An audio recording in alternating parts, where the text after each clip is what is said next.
ছেলেরা কাঁদে না, ছোটবেলা থেকে এই কথাগুলো শুনে শুনে বড় হয়।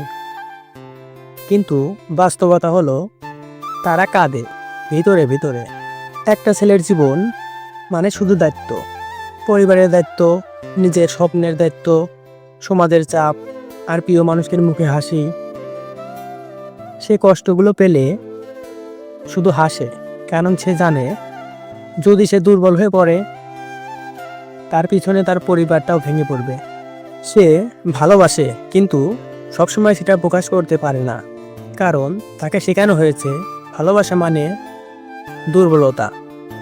প্রতিদিন লড়াই করে, চাকরি, ব্যবসা, স্বপ্ন, সমাজ, ভালোবাসা আর নিজের ভাঙ্গা মন নিয়ে।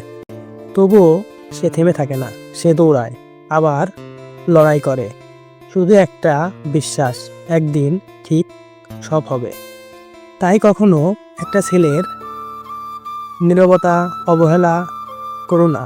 হয়তো সেই নীরবতার ভিতরে ভিতরে আছে হাজার না বলা গল্প।